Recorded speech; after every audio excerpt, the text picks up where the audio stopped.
Fasting. What do you need to know?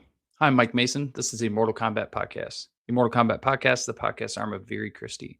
Very Christie is a Catholic lay apostolate devoted to help men attain the full stature of Christ by growing strong in mind, body, and spirit. If you'd like to learn more about our work, you can check us out online at verychristie.com and stjosephsociety.org. All right, gentlemen, happy Friday to you guys. Lent is almost upon us. Ash Wednesday this year is on February 18th, 2026. This Sunday is what is called Septuagesima Sunday. So, in the previous calendar, the old calendar of the Latin Rite, which was changes, a lot of changes were done to liturgy in the 20th century, but one of them was a new liturgical calendar in the early 1970s. And one of the liturgical seasons they got rid of what's called Septuagesima. Now, Septuagesima means 70. And what Septuagesima is it's the ninth Sunday before Easter Sunday and the third Sunday before Ash Wednesday. So Ash Wednesday begins a period of fasting that lasts 40 days. Yes, it's not a literal 40 days, but it's a symbolic 40 days from Ash Wednesday to the Holy Triduum. So you have that 40-day period. You have the Sunday before that, which would be symbolically 50. So the Sunday before Ash Wednesday would be 50. The Sunday before that, symbolically day 60. And then the Sunday before that, symbolically day 70. So what the Septuagesima season is it's the third Sunday before Ash Wednesday. And that'll be this Sunday, February 1st. So if you go to the Novus Ordo, they're not going to talk about Septuagesima Sunday.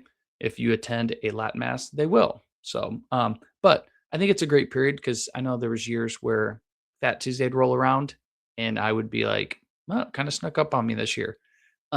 Starting to take note of Septuagesima Sunday gave me an opportunity to prep. Now, what I'm doing with a group of guys, and we had our first meeting this morning to introduce to it here in the town where I live, is we're going to do a Lenten fasting protocol together. I emailed it. If you're on our email list, I emailed that to you guys last week. So if you're interested in that, you can check that out, or the episode last week as well. But this week, I want to talk about fasting, what you need to know to do it well. I am not a doctor. I am not a trainer. I'm not a dietitian or any of those things. I'm not even giving anyone, telling anyone what they should or shouldn't do. What this is a layman, okay, so a regular guy who teaches theology for a living, giving you guys suggestions on what's worked well for me and some food for thought. No pun intended. That was pretty terrible. Some food for thought for how you might move forward. There is a boatload of resources online on YouTube, WebMD, all kinds of things to get some advice. If you guys have any health issues, obviously you'd want to talk to your doctor before you do anything. But if you're just a normal guy like myself, normal middle-aged guy in good health, these are some things that worked well for me. I don't have any allergies or anything like that. So that precursor, I just want you to keep that in mind. This is just me passing on some things that I have found helpful that you might find helpful if you want to take on a fasting protocol this Lent. All right, now that we got that out of the way. All right, so fasting. Fasting's been done lots of ways in church history. Lots, okay? There are some people who will fast during Lent, especially Eastern Catholics. They won't eat until 3 p.m. each day. They will eat what basically is a vegan diet, very restrictive fasting things. If guys take on something like that, that's awesome and fantastic. Where it's developed in the Western church, and our fasting protocols are weak sauce, to be honest with you. But we have fasting only 2 days a year, excuse me. Ash Wednesday and Good Friday, 2 small meals that don't equal a full meal, and the full meal at the end of the day. Very confusing. What we are doing in our fasting protocol that I put together, and some guys and I are going to do this together here, is we're fasting, and what we're counting a fast is no calories whatsoever, 0. You break your fast when you consume calories. So if you put some half and half in your coffee, broke your fast. Rules are really straightforward.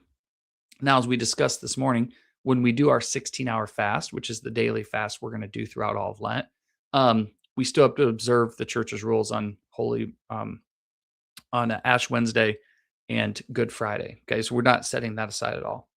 So our plan is to do, because when I wrote this up, some guys have never fasted before.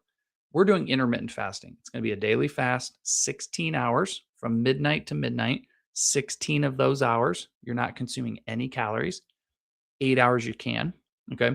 And we're easing onto it. So we're starting on Septuagesima Sunday. For the first 10 days of February, we'll do a 12-hour fast. Then for the next, from the 11th until the 17th, we're going to do a 14-hour daily fast and then a 16. I'm doing it this way to help guys wean themselves off of things. I don't know what guys' diets are, whether they've done intermittent fasting ever in their life. And kind of easing onto it can be good. If you jump right into a 16-hour daily, you can totally do that. It's not too big a deal, but if you're eating a standard American diet, it'd be a little rough. So we're going to ease our way onto it. So culminating is an optional 40-hour fast from 3 p.m. on Holy Thursday to 7 a.m. Holy Saturday. Okay. When I talked to the guys this morning, what I encourage them to do is we have the letter of the law. So our letter of the law, and during Lent, 16 hours, no calories. That's the letter. The spirit of the law is we don't want to be going crazy and, consuming 4,000 calories during the 8-hour eating window. Okay. Now, could a guy do that and still say that he completed the fasting as we laid out? Yes, he could. But the spirit of this is to be penitential, and really not overdo it during that 8-hour period. Okay. The other thing I mentioned to the guys is that there's a way in which you can eat where your 16-hour daily fast will be very penitential and very spiritually edifying, but also not give you, migraines every day, make you irritable and stuff like that. So if you're smart about it, you can fast in such a way where you will get a lot out of it spiritually, and it'll be very penitential and sacrificial, but it also be very beneficial for you mentally, emotionally, and physically as well. And if you think some guys might be tempted to think that that's a sellout type way of going about things, the book to love fasting I talked about last week, that guy talks about the fact that he only eats one meal a day, but he says he eats quite a bit at that one meal, and he also says he eats well so that he can maintain his strength. And when you read the spiritual manuals, a lot of which I quote here a lot, Tanqueray, Garrigou Lagrange, John Aaron Tarot, all these great, Columba Marmion, when they talk about doing penance, okay, when they talk about fasting, when they talk about doing mortification, they always say we should do so that reinforces our state in life, okay? Now, should it be sacrificial? 100%. Should it be potential? Absolutely. But it need not be destructive, okay? That's not necessary. And they actually advise not to do that, okay?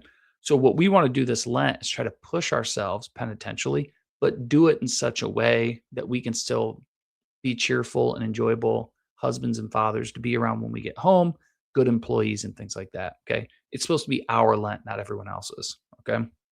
Or our sacrifice, not everybody else's. That's what I meant. Okay, so here are some things that have just worked for me when I've fasted in the past, okay? First, if you want to go hardcore, like you want to go long periods of time without eating, you want to really reduce your calorie intake and not feel bad, let's not go with that option first. Let's go with this one. What you could do in a 16-hour fast is to eat 2 really good meals per day. I'll say a lunch and dinner that is heavy on protein. You want lots of protein in your meals. That should be the center of the plate. Vegetables, fruit, maybe some nuts, some healthy fats, and things like that. 2 solid meals. And if they're good meals, okay, that can probably last you for all of Lent. Maybe you do something in the between those 2 meals, some healthy snack or something like that. But the key to fasting well, guys, where it's sacrificial but not punishing, is you have to eat well. When I told the guys this morning, it's kind of like a 90-10 rule. 90% of the things you consume should be things that were alive not so long ago. So we're talking fruit, nuts, fruit, vegetables, and meat. Okay, you need to eat clean. If you eat clean, your fasting protocol will be sacrificial and penitential, but not destructive. Okay. So one route you can do is just 2 good meals and maybe plan for a midday snack. Yogurt's good because it's got some good fat in there. It's got good protein. So yogurt can be a good snack midday, berries or something in there. That can be a good route for you. Okay. If you want to go more than that, or you want your fasting window to go beyond 16 hours, going into ketosis, okay, so doing a keto diet, I'm not going to get in the details of that. You can find tons of stuff online. If you can transition onto where you're burning fat or ketones, you're going to be able to fast much longer and very comfortably so. Okay. So let's say you want to do the 60-hour daily fast and you want to do a 24-hour fast every single Friday. If you get into ketosis, that'll be very, very doable. Okay. So what you can do, what I would suggest is heavy protein in your meals. Heavy. One, it's going to satiate you, so you're going to feel fuller longer.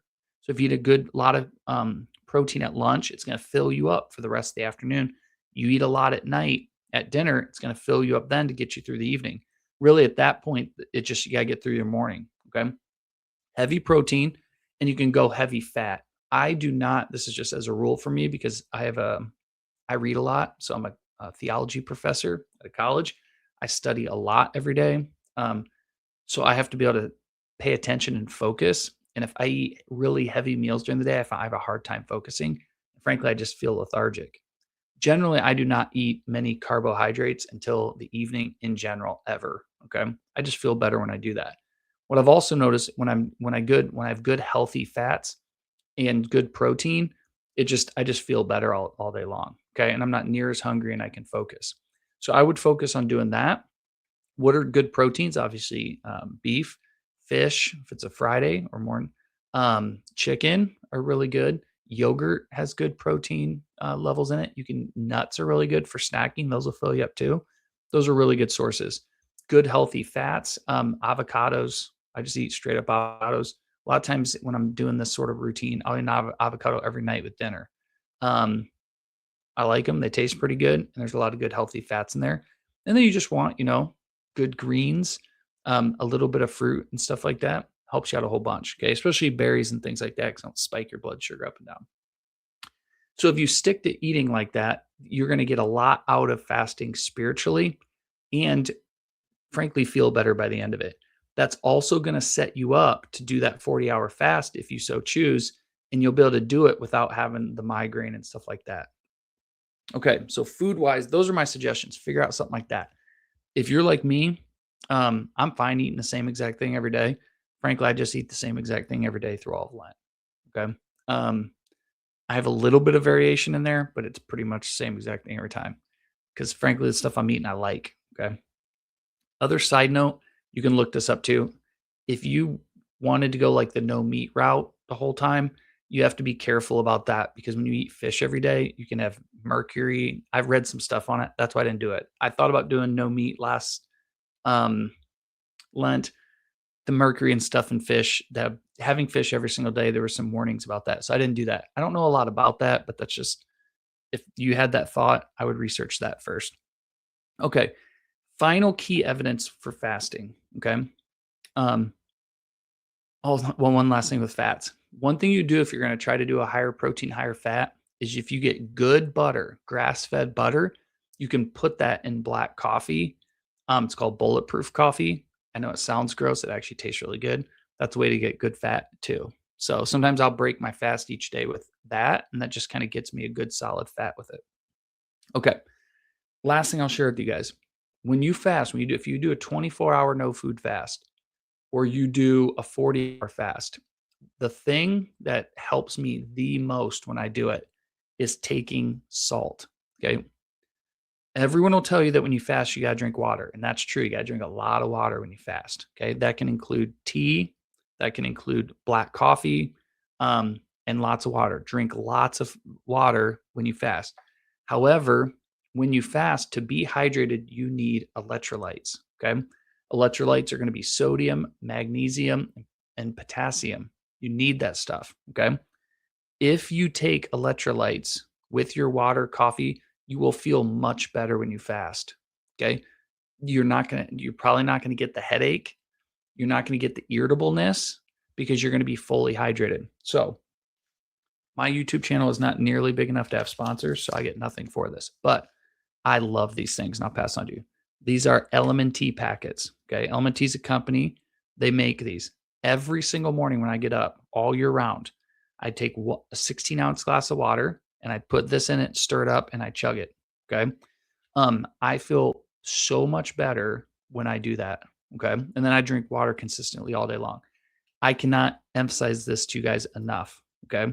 If you're fasting, if you do a full 24-hour fast, I would suggest you take one of these in the morning, maybe one in the afternoon. This will help you feel much better. It'll still be penitential, but without the headache. Okay. Um, these are really, really great. If you buy them in bulk from LMNT, it's like $1 a packet. So they're very doable. I take these every day. My wife does. When my kids play sports, especially on hot days, they drink these. That I just can't tell you guys how much I love these. They taste good too. This one's lemonade. I have a citrus, and a couple others. Watermelon's really good, and raspberry's pretty good. So these are super helpful. They're worth their weight in gold. If you're going to fast, I would take these. If you're doing that 16-hour fast, I would drink one of these in the morning. There's 5 calories in it, but we're not going to count that as breaking the fast. Drinking that in the morning will help you out a whole bunch. So in the morning when you're getting hungry for breakfast and you're like, oh geez, one, you got to just push through that. Okay. One way that'll help you out is by getting some LMNT packets, getting some salt in your system. So, all right, we're butting up against 16-minute mark. Guys, those are things that have helped me out with fasting. Of course, the most important thing is where I'll leave here. When you fast, you need to pray. Okay. During Lent, we are not fasting and abstaining to have a better waistline or get into beach shape. Okay. We are fasting and abstaining to detach ourselves from things of this world so we can attach ourselves to God. So I want to encourage you guys, pray. When I say those prayers, when I walk in the chapel and pray the days I'm fasting, it's powerful to be in there. Okay. So make sure you guys are praying on your fasting days so that you're turning to Christ for the strength and the grace to do it and to offer him those works. So, all right. Hope this was helpful to you guys. Please feel free to reach out to us. I'll check the comments if you guys are putting comments on YouTube. Also, like, subscribe, hit the bell, all that stuff. I'm trying to remember to say those things. And you can always reach out to us through our contact page at verychristi.com, stjoesociety.org. And if you guys want advice on some of the stuff or to let me know you're doing it, feel free to reach out. I'd love to hear from you guys. All right. We're over the 17-minute mark, so I'm going to stop there. Fellas, have a blessed and awesome weekend. Great Septuagesima Sunday. And let's gear up for an awesome Lent. God bless.